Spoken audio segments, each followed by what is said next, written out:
Hi, 7th grade. On this video, we're going to be looking at two documents. This one, some of you guys did already, but I would like you guys to go back and review it with me. You don't have this document in front of you, so I will be working with you guys through this document. You have this document, and then you are also going to have this document. And I'm going to be embedding questions. Some of the questions are right there answers, and some of them are more inference based. So please pay close attention. Your assessment is going to happen on Wednesday. So you're watching this video on Monday. On Tuesday, we're gonna have a review of the impact of the bubonic plague. And then on Wednesday, you're going to be taking the assessment for the plague. We're gonna have one more day of practice for inferencing on Thursday. And then Friday, you'll have an assessment for that standard as well. So let's get started with the very top. Most of you guys have not seen this, and I think it's going to be beneficial for you, especially if, when doing your project, which is due Friday. This document is called the Black Death source work. Source 1, the Black Death approaches. We see death coming into our midst like black smoke, a plague which cuts off the young. Ruthless phantom which has no mercy. Phantom in this case means it's like you can't see it. It's something that it just attacks. A ghost, which has no mercy or fair countenance. I think countenance in this case means there's nothing you can do about it. You can't fight it back. Woe is me. It's an ugly eruption that comes with unseen haste. It is a grievous ornament that breaks out in a rash. In the autumn of 1347, a fleet is more than one.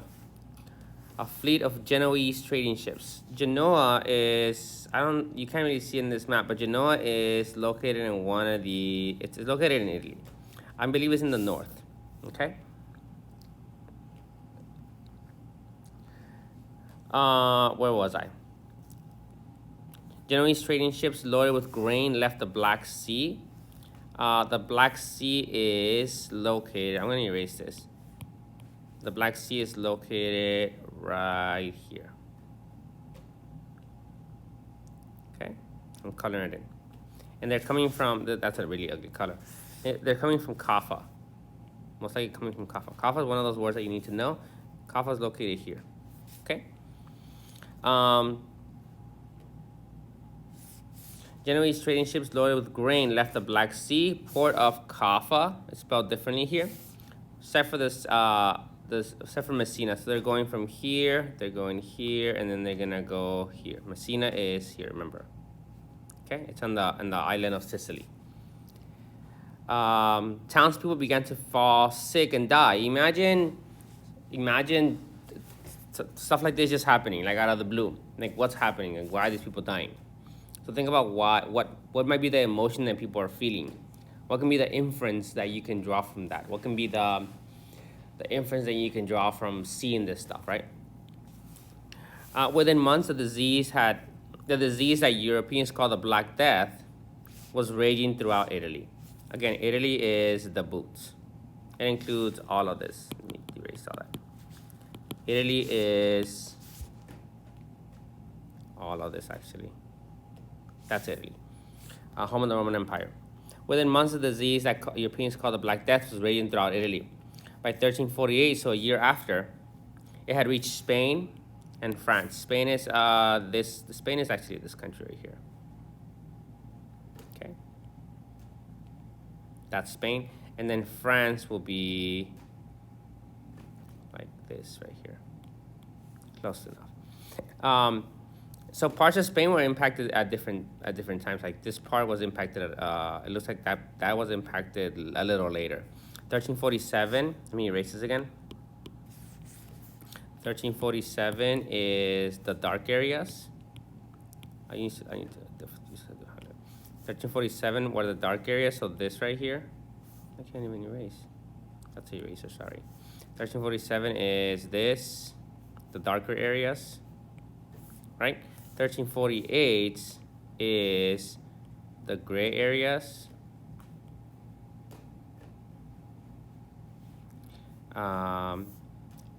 1349 will be these right here.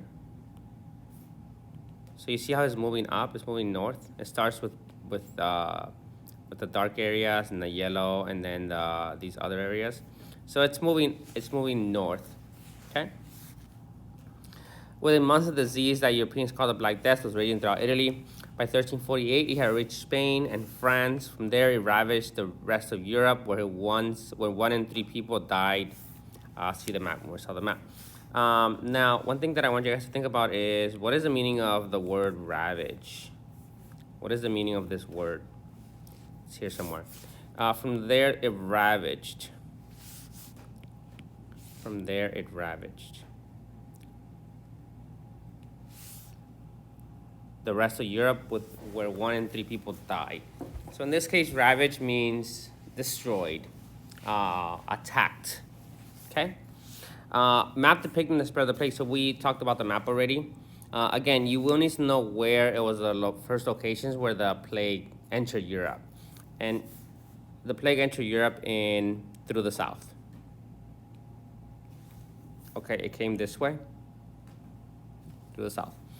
The sickness was mostly bubonic plague, caused by bacteria by fleas that lived on rats. If you remember, I hope you remember the name of the bacteria. The bacteria, you need to know the name of it.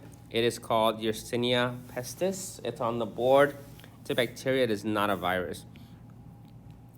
And the flea was carried by black rats.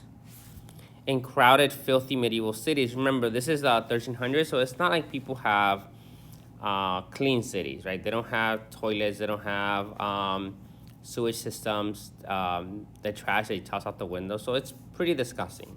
It's a perfect place for rats to live in. In crowded medieval cities, houses were too close and residents threw garbage and human waste. Human waste is like pee and poop into the streets, allowing for the perfect habitats for the black rats. What does habitat mean? What does habitat mean?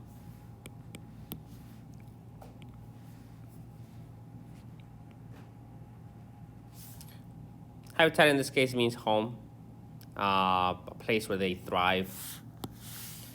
For the black rats, I like that color. Allowing for the perfect habitat for black rats. They infested ships, towns, and even the homes of the rich and powerful. So no one was immune. No one was going to get out of this one. Rats were pretty much everywhere. So no one took any notice of them. Black rats thrived on ships. Again, there's the word thrived. On ships and moved from port to port. So they go from this port. Why is that color right there? They go from this port to this port to this port to this port. They're just following the ports. Okay.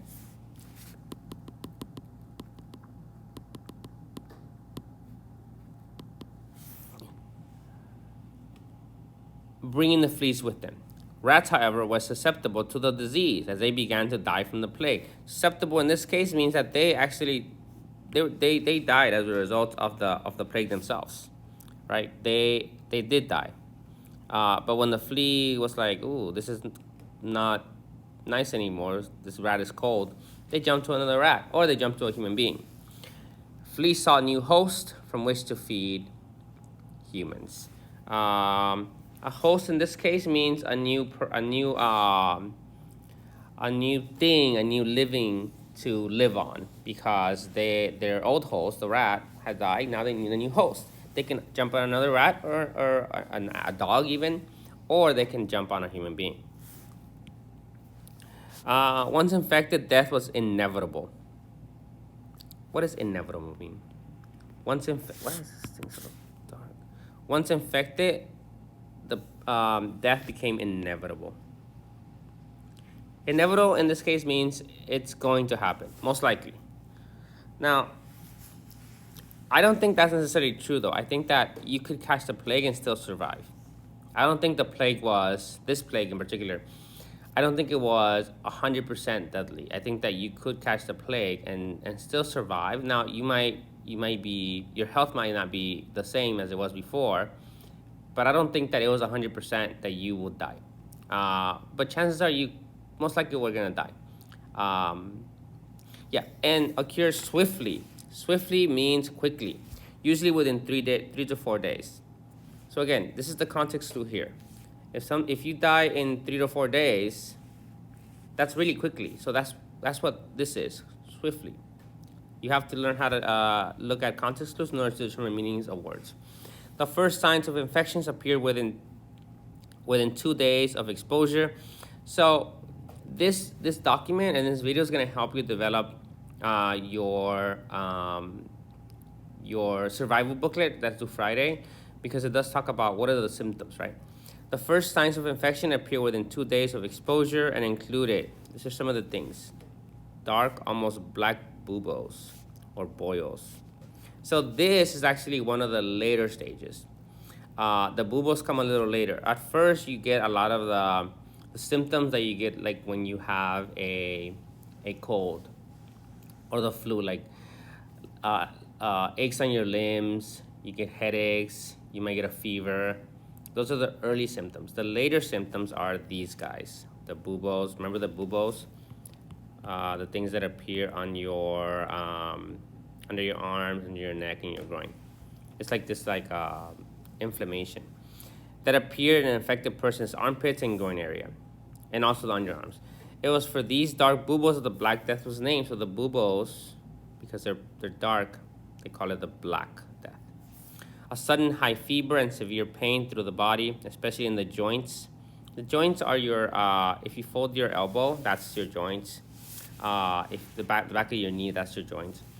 Accompanying the buboes. As symptoms progressed, victims were unable to sleep, went into convulsions, and had severe, I don't know what convulsions are. I think that's like seizures, I think. And had severe headaches that led to delirium. Delirium means that you don't know what's real and what's not. Their eyes were bloodshot, so that's when your eyes are really red, and tongues swelled horrifically and went dry. Most of those infected vomited nonstop for the short remainders of their life. So for those people that saw this, what can you infer?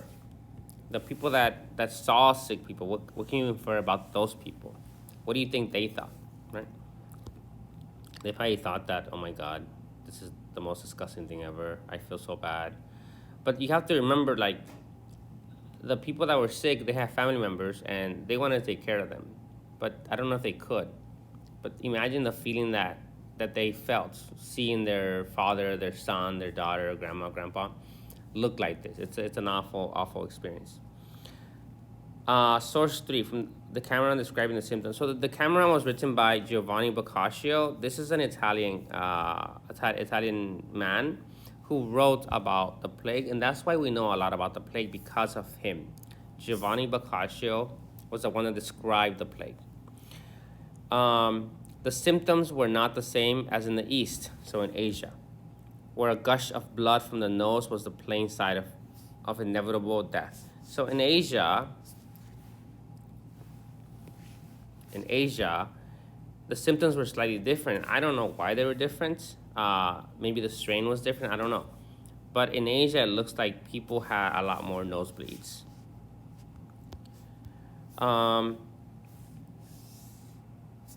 But it began both in men and women with certain swelling in the groin. So the swelling in the groin under the armpits is the same thing, the buboes.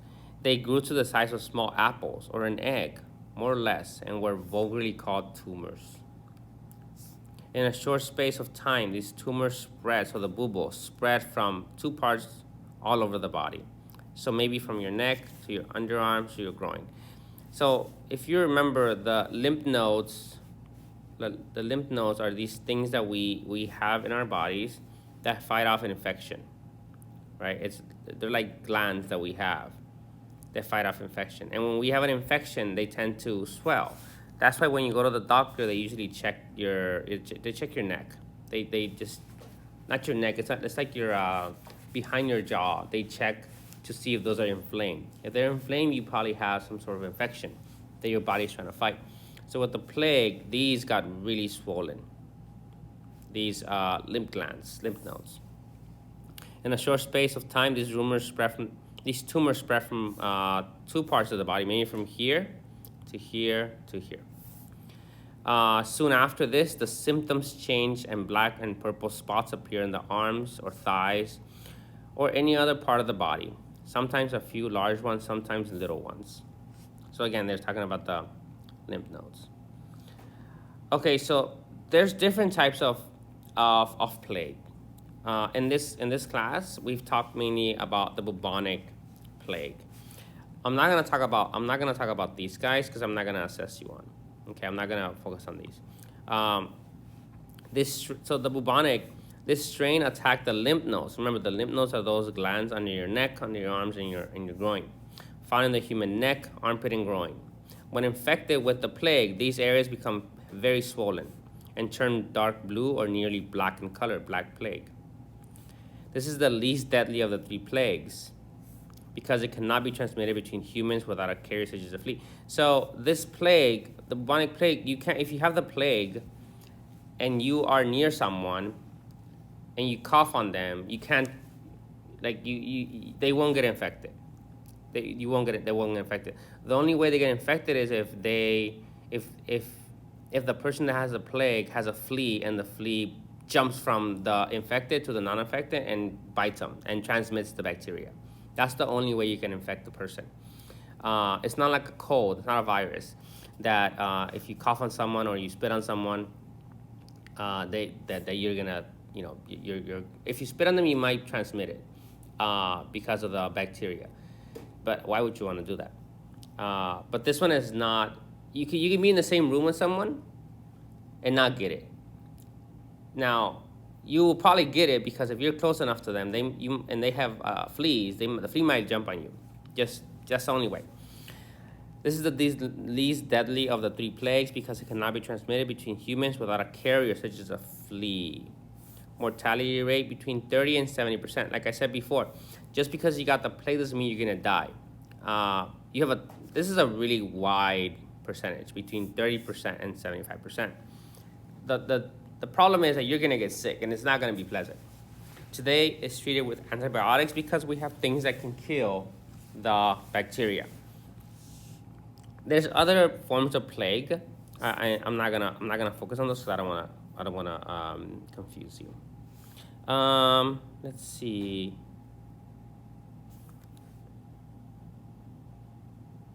So let's look at this one. Flea drinks rat blood that carries the bacteria. So the rat has because the rat does have the bacteria as well. Bacteria multiplies in the flea gut, so the bacteria lives in the flea now. The flea gut clogs with bacteria. The flea bites human, which is blood into human blood. So it's like the cycle, right? You could technically get a rat. Let's call this guy a rat, and then you have a flea. So let's say that the rat has the plague.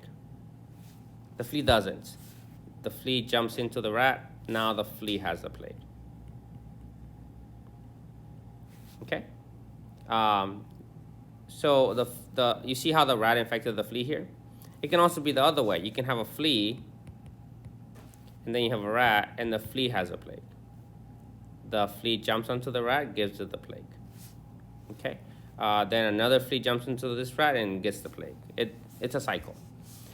Here's some of the things that people try to do to try to get rid of the plague. This will come in handy in your survival guide. If a person gets a disease, they must be put to bed. They should be washed with vinegar and rose water. Now, that's not gonna work because the plague is inside your body now. So if you wash someone with vinegar or rose water, that's not gonna make a difference.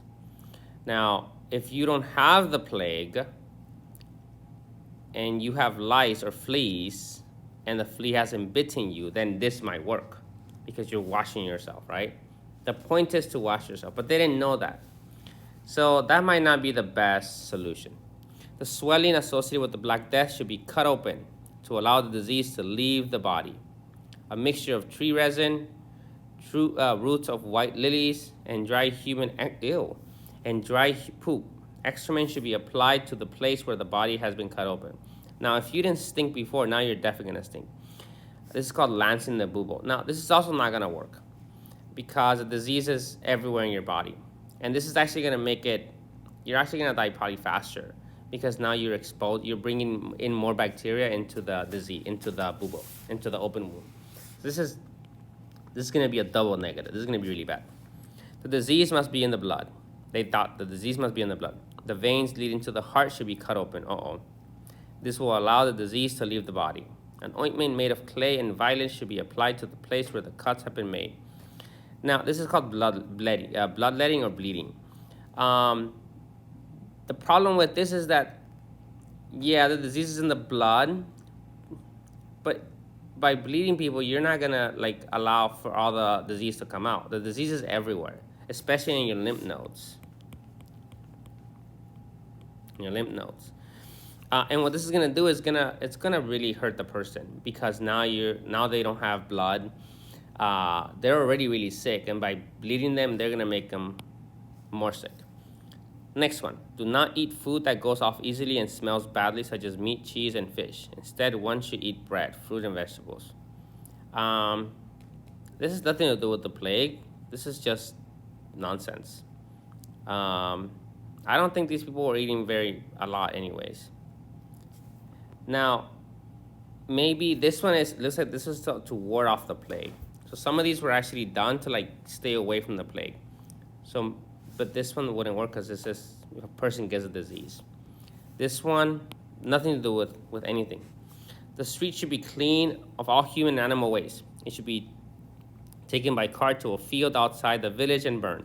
All bodies should be buried in deep pits outside the village, and their clothes should be also burned. This is the best one. They should have done more of that, because this would have cleaned out the rats. This would have cleaned out the fleas, or not cleaned out, but at least done a better job at getting rid of this stuff. Then we have medicine. Roast the shells of a new laid egg. Interesting. Ground the roasted egg shells into powder. Chop up the leaves and petals of marigold flowers. Put the eggshells and marigolds into a pot of good ale, like beer. Add treacle, I don't even know what that is, and warm over a fire. The patient should drink the mixture every morning. This wouldn't work. This has nothing to do with the disease. Witchcraft. Place a live hand next to the swelling to draw out the pestilence from the body. So chicken. To avoid recovery, you should drink a glass of your own urine twice a day. No, that wouldn't work. Outbreaks of the plague continued for centuries, right? The plague continued on, but between 1347 and 1350, that was the worst time. To ward off infection, to keep from being infected, doctors from the 1600s, this guy, remember this guy? A lot of students assume that this guy is from the 1300s. This happened in the 1600s, so your travel guide should not have this guy. To ward off infections, doctors from the 1600s wore a leather mask with a glass eyes and a long beak filled with herbs and spices. Think about why did they put herbs and spices into their beak. They put that mainly because of the smell, to try to protect from the smell. Some people think that it's also because people thought that the plague was spread through the air, and if it hit these things, it would not go through. But it was also mainly due to the smell, to protect from like smelling all that. Normal life breaks down. In Europe, the plague brought terror and bewilderment, confusion, as people had no way to stop the disease. It's kind of like what happened with COVID. If you think about it, at first, we're like, oh my God, what are we doing? Like, people were going crazy, and people were finding other people to blame, like that you did it. The same thing in medieval Europe. Some people turn to magic and witchcraft for cures. Others plunge into wild pleasures, believing they will soon die anyway. What does that mean? Others plunge into wild pleasures. In this case, it means, you know what? They're gonna live their life, and they're gonna do all the bad things they can. They're gonna just spend all their money. They're gonna just do wild things because they're saying, I'm gonna die anyway, so might as well enjoy my life while I have it. Still, others saw the plague as God's punishment. Remember, the Middle Ages is a time of great belief in religion. And people said God is doing this to us because we've done something wrong and God is punishing us. They beat themselves with whips. Remember the flagellants? They beat themselves with whips so that they repented their sins, paid for their sins, and these guys would be known as flagellants. The movement became popular after the disillusionment with the church reactions to the Black Death. So people began to question the church, right? This is another thing of your survival guide. People began to say, well, the church is not doing anything. So they began to lose faith in the church, helping them. Normal life broke down as people fled cities and hid in their homes to avoid contracting the plague from neighbors and relatives.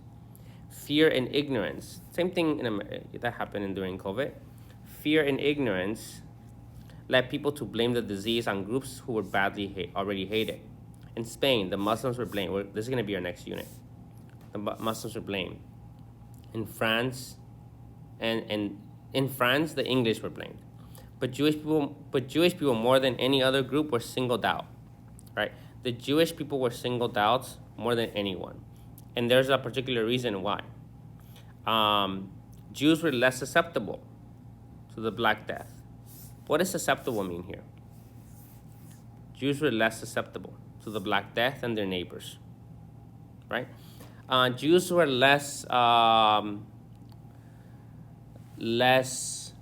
they didn't catch the bubonic plague as much as other people. And it has to do with hygiene.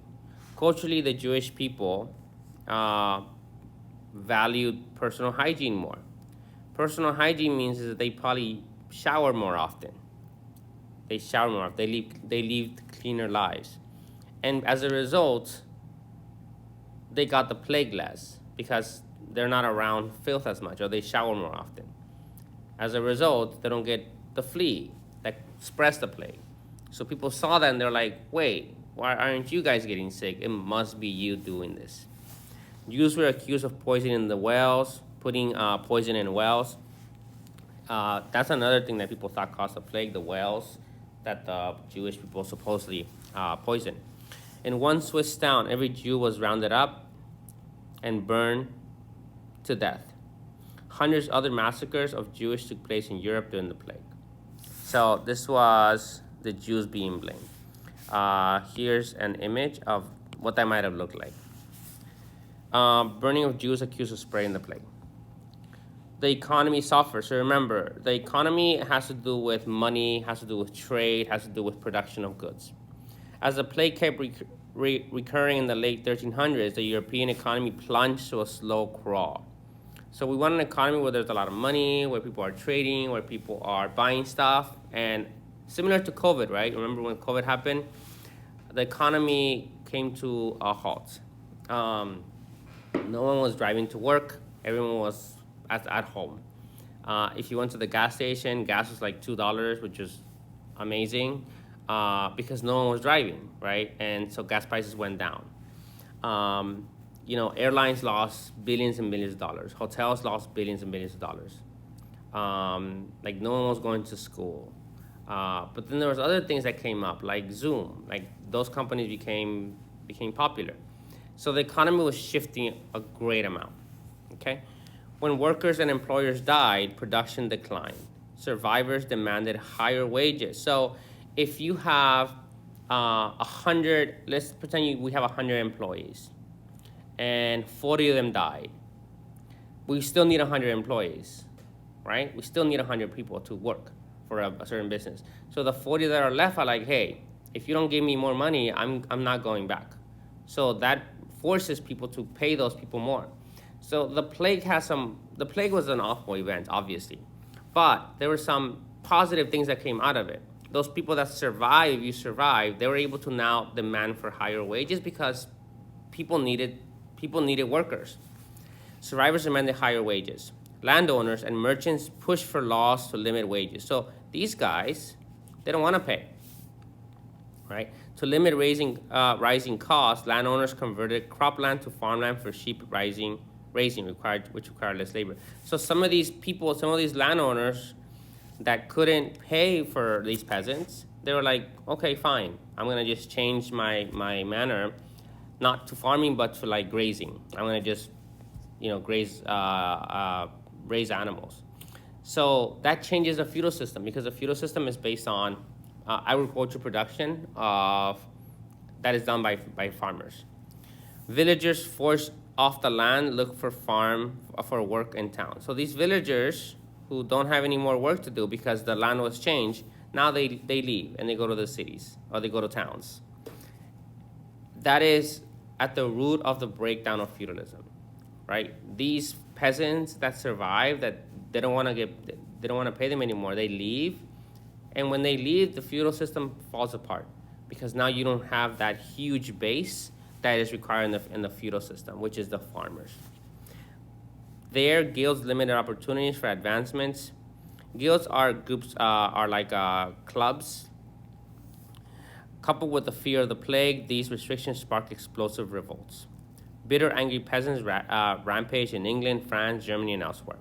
In the cities, artisans fought for more power, easily without success. Revolts erupted on and off through the 13 and 1400s. The plague has spread both death and social unrest. So the plague wasn't just people dying, it changed the economy of Europe. Some of these questions are going to appear in the video, so don't worry about those for now. Let's do this one. Here's an image. It looks like these people are burying the dead. These are caskets. A miniature drawing from the 14th century Belgian manuscript showing people burying the dead from the Black Death in Belgium. So this happened. This image was done in the 1300s. The Black Death was one of the worst plagues that spread death from many countries. From 75 million to 200 million people died in Eurasia and Europe. Died in the year between 1346 and 1353. So this number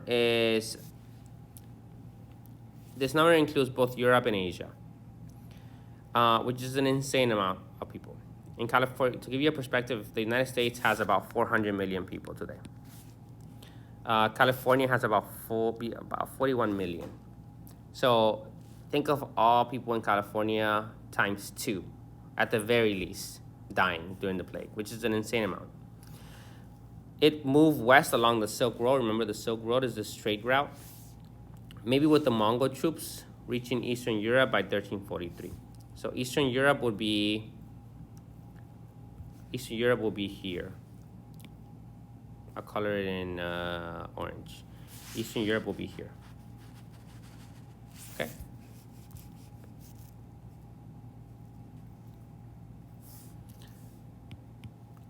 Where was I? Cargo ships bringing riches from the east also brought rats that had the bacteria, Yersinia pestis. You need to know this. In their blood. Fleas on the rat bit them and drank the blood filled with Yersinia pestis. Fleas then jumped on the humans and bit them. So you need to know the cycle. The Yersinia pestis began killing the humans by attacking the lungs and turning them to liquid. A cough spread the bacteria to other humans. This is incorrect. I'm gonna make sure that this is not correct. This is not correct. This is one of the plagues that did that. But remember, we're focusing only on this plague. There's only one plague that we're only focusing on this plague, okay? And that requires like a flea or something that bites the human being. We're not doing these, okay? So we're gonna skip that. The bacteria could also stop the blood from clotting, causing the victim to bleed to death. Clotting means, when you get a cut and you start bleeding, eventually your body forms a little scab. That's what clotting is. Touching the blood of a body of a sick person could also spread the plague, which got its name because many victims were covered with black boils. There were at least 2 kinds of plagues. Again, we're not going to talk about those. We're going to just talk about the bubonic plague. The Black Death arrived in Europe by sea in October 1347. I hope you remember where it started, where it entered Europe. It entered Europe in the south through here, through Italy.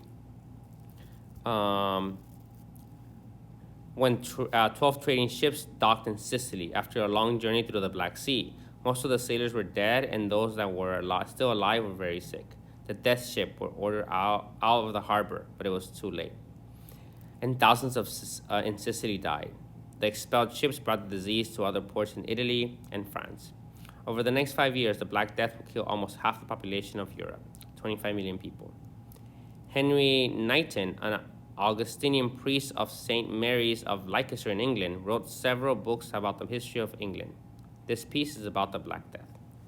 48 million people died suddenly. It didn't happen suddenly, but it happened within a couple years, which is kind of quick if you think about it. In 1348 and 1349, many millions of people died throughout the world. It began first in India and moved west to Taurus, Turkey, killing Muslims first and then Christians and Jews. So this disease is killing people as it gets from Asia to Europe. So Asia is gonna be here. Asia is this part, but it just keeps going, and everywhere it goes, it's killing people. Okay, so it's not just as soon as it gets to Europe, it kills people. It's been killing people since for a couple of years now. The office of the Pope believed that 48 million people died suddenly in those distant countries of Asia in the space of 1 year, from Easter to Easter. This does not include the death of Christians. When the king of Taurus, a Muslim, saw this sudden loss of life of his people, he and his nobles set out to travel to the Pope of Avignon, France. They wanted to become Christian and be baptized by the Pope. The king believed that his people were being punished because they could not accept Jesus Christ as the Son of God. So these people that were other religions, they were like, oh my God, we must convert. However, when he had completed 20 days of his journey, he heard that the fatal plague had killed many Christians too. So they turned back to Taurus. So he's like, it's because we're not Christian, but then he realizes Christians are dying too, so he's like, never mind. But Christians who had been following the king and his people attacked. They killed 1,312 people in Avignon the first day and 400 more on the second. Then the most terrible plague came to the coast of England. England is here. It went through Southampton and came to Bristol. The cruel death just took days to spread, and almost the whole town was wiped out. So again, the darker areas is where it hits first. In the same year, a deadly sickness killed sheep throughout the country. So it wasn't just humans that were infected. It wasn't rats or it could have been other animals too. In one place, more than 5,000 sheep died in a single pasture. Their bodies were so decayed that no animal or bird would touch them. Because there was a fear of death, animals were sold at a lower price. So again, this is impacting the economy, right? You have all these animals and you're selling them because you're like, I'm gonna get rid of them. But you're gonna sell them very cheaply because they're gonna get sick. Sheep and cattle roamed throughout the fields, eating the corn, and no one stopped them. Again, economy. The Scots, I said Scots, I think here. The Scots heard the plague was killing their enemy, the English. They felt God was punishing England, so they gathered in the forest of Selkirk, near the border, planning to invade England. However, the monstrous plague suddenly came upon them, and within a short space of time, 5,000 died. They retreated to Scotland, but the English attacked and killed many of them. All parties fear the spread of the plague. At the time, so some of you guys are thinking of parties here. Parties means groups. At the time, there was not enough priests in churches for masses, services, prayers for dying, or funerals. Infer, why weren't there not enough priests in the churches? Make an inference. Probably because they also died. So this also impacts the church. People no longer have a connection with the church. The plague moved through Dorset seaport onto Devon, Somerset, and up to Bristol. So the people of Gloucestershire stopped people escaping from Bristol. They feared that the breath of those who had lived among the dying would spread the sickness. So people are already turning against one another. They're like, you were over there with the plague. You can't come here because you might have, your breath might give it to us. But in the end, Gloucester, and then Oxford and London too. And finally, the whole of England were so violently attacked that almost 90% of both men and women died. Cases in the courts of the king came to stop for all the parties. For all the parties feared the spread of the plague. When the churchyards were not large enough to bury the dead, fields were used to bury of the dead. At some point, people were being buried. You know how when someone dies, you make a big hole, and if this is like the ground, and here are some people standing, right, and the dead is gonna be here. That's where they're gonna put this is 6 feet. At one point, people were burying. They were doing this. So instead of burying, they will bury one here, but they will bury another one on top of it. And it was only like 2 feet deep. So dogs would come out and like rip things out. Yeah. Hardly anyone there to have anything to do with the sick. So people abandon their friends, abandon their parents because they're so afraid. And that makes sense, right? They fled from the things they left by the dead, which had once been precious but were now poisonous to health. People who had one day had been full of happiness, on the next were found dead. So remember, you eat, lunch with your friends and dinner with your ancestors in heaven. Victims had little black boils scattered over their whole body. Of these people, very few, indeed hardly any, recovered life and health.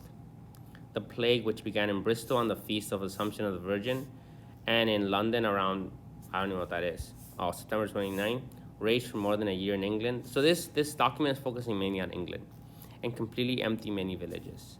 In the following year, it laid waste to the Welsh and English in Wales, and then it moved to Ireland, where the English residents were cut down in great numbers.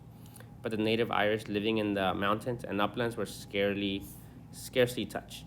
So people that isolated were people that survived more often than not. When it took them unaware and killed them too, until 1357. So you have to understand, like, here's a town. There's gonna be a lot of people, right? Now most people are gonna die, right? And then you have people that are going to be up in the mountains. Maybe one person from here makes it up there, and it only takes one person to spread the plague. It is literally like a wave. It's like a wave, and it's going to find a way to get here, even if you're isolated. The only way that you can avoid this plague is if you and your family completely isolate from society. If you don't have the plague, if let's say you live here and you don't have the plague, and you and your family just completely isolate from the plague, from society, and wait it out, and don't have any contact, zero contact with anyone, because just one flea bite is gonna be enough, right? I don't know how fleas reproduce or what they do, but one flea bite that you get, it's going to be deadly. So the only way that this can work is if you completely isolate, and it needs to be away from the town, away from the city, because if you are near the city, there's going to be a way. There's going to be a way that you're going to get it. Your assessment is on Wednesday again. Your project is due on Friday. You have an assessment for RH 17. No, 7.1. It's inferencing, and we've been doing that for the last couple of days. So you're going to be assessed on that. This video's due. If anyone is sitting in the wrong seat, can you email me? Let me know, and I'll deal with it when I come back. See you guys later.